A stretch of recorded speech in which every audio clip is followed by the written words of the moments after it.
Hi, welcome back to Life Hopes Homes Realty.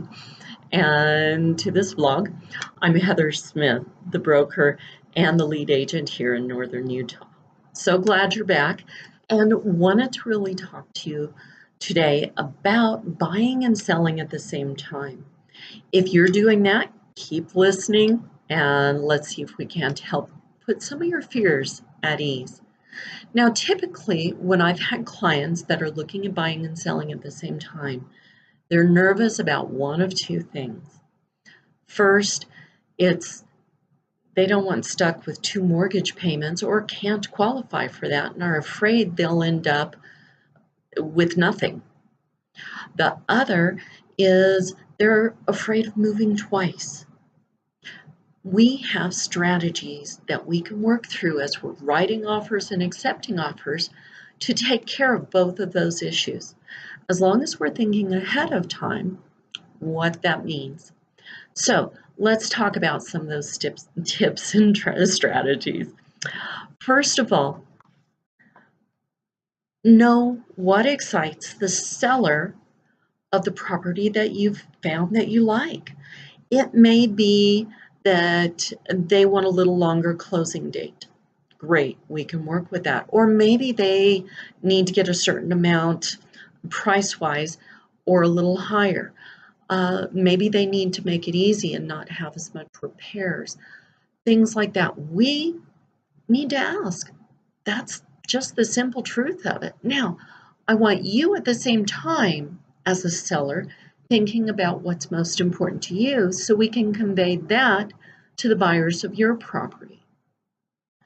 Next, we got to work with a great lender, one that's dependable and that can handle the timeline and what needs to be done and communicates incredibly well of what they need by when. A lender will be able to say, yes, we need to sell it for this amount, or you need this amount from it. But also, lenders have some special programs. Now, I've worked with one lender that when my client went to go buy a new construction home, we didn't want to sell their home and rent for 6 months. We wanted to do it all smoothly and in one shot. So what she did is she looked at all the finances and said, you absolutely qualify to buy that home, the new home, when you sell this one, or if you promise, if it's not sold by the time this one, the new one's ready to close, you will rent it out for at least this amount. Worked out beautifully, gave us the time we needed.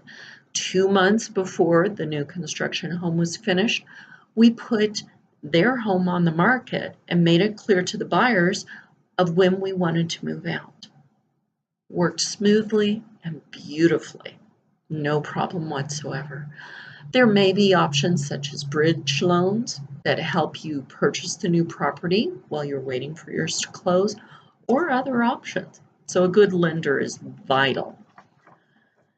Another, and we mentioned this just briefly, are the settlement deadlines. That means the dates you sign and when you take possession. Now, one of the most successful strategies we've been able to use here is for the home you're selling, we ask to have possession for at least 3 or 4 days after we've signed the paper so that you have time to finish packing up and get moved to your new place. On the home we're buying, we ask for the keys and possession right away. Now, that gives you access to the home you're going into, so you can clean carpets, paint, or do whatever and ready, and you don't have to move twice. Works out very nicely. This can also be done for a longer possession term. So maybe we haven't found the perfect house yet, but we're getting an offer.